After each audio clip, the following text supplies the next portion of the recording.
No início eu procuro fazer sempre uma mistura de um tom terroso com um solvente, fica bem diluída a tinta e assim eu consigo quebrar aquele branco que é tão vibrante da tela. Isso é conhecido como queimar a tela. Eu também gosto de retirar um pouco da tinta onde eu vejo que há uma incidência maior da luz. Assim eu já vou trabalhando a minha mente, separando as áreas de luzes e as áreas de sombra. Na sequência, eu procuro colocar de uma forma ampla as principais marcações da figura que eu estou observando. Nesse processo, uma coisa que também me ajuda muito, eu utilizo às vezes o pincel ou um pequeno pedaço, um bastãozinho de metal para me ajudar nesse posicionamento dos elementos. Como vocês podem ver, aqui eu estou trabalhando com o método Side Size, ou seja, você tem a imagem de um lado e o caderno do outro, então eles ficam bem lado a lado. Esse método foi amplamente utilizado no passado, é um método muito eficaz na realização, seja dos desenhos ou das pinturas. Agora nós vamos mapeando as áreas de sombra, procurando utilizar um pincel maior, pinceladas mais largas, tudo isso estabelecendo já os shapes, as proporções, os valores tonais, sem preocupação com nenhum detalhe. O foco aqui é na estrutura, porque assim nós conseguimos garantir que a pintura tem essa base sólida, essa estrutura sólida, antes de começarmos a refinar.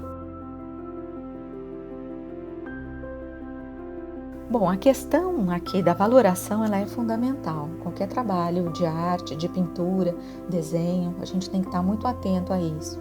E como eu sei que a minha área de fundo é a área mais escura da minha tela, desse trabalho, então o que eu faço? Assim que eu posso, eu já estabeleço.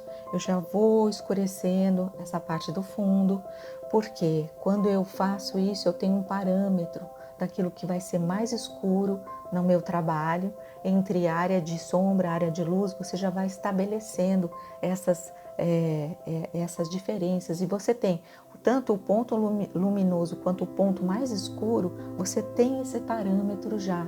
Fica mais fácil você estabelecer os demais valores. Tanto que aqui também, além do fundo, eu vou escurecer bem a região do cabelo, principalmente na área da sombra, porque o cabelo tem uma valoração muito próxima com o tom do fundo. Tanto que na área de sombra, nas bordas, ele quase se mescla. Você não consegue definir muito bem o que é o cabelo e o que é o fundo. Na sequência, vamos trabalhar nas áreas de luz agora, colocando uma tonalidade média, uma tonalidade básica para essa região. Aqui ainda é um bloquinho, só que é um bloquinho voltado agora à questão da cor, dos tons. Então a gente faz esse tom médio e para que a gente consiga trabalhar sobre ele depois.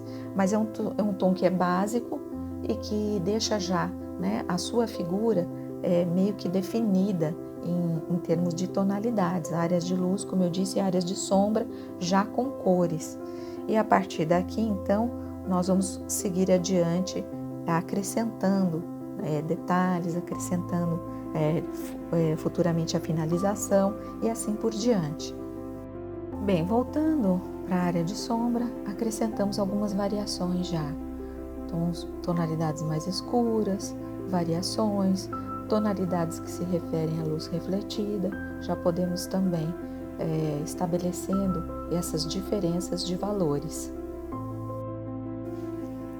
Bem, retomamos agora as áreas de luz e aqui nós vamos já começando a colocar as variações na cor, nos valores, tons intermediários. Tudo isso ajuda a dar o volume. Então eu já também começo a pensar nas bordas, ou seja, na ligação entre as áreas de luz e as áreas de sombra, como fazer essa transição, porque em alguns casos essas transições elas são suaves.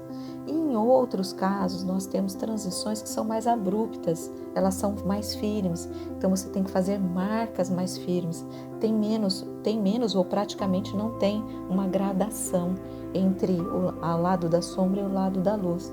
Então tudo isso a gente tem que observar, né? Isso acontece porque quando a luz incide sobre a forma, todas essas variações vão acontecendo e o artista precisa treinar o olhar para identificar e posicionar essas bordas de forma diferente ou da forma como elas acontecem. Então você precisa ser fiel àquilo que você está vendo para conseguir fazer com que a forma ela vire, né? Com que você obtenha o volume, com que o volume aconteça.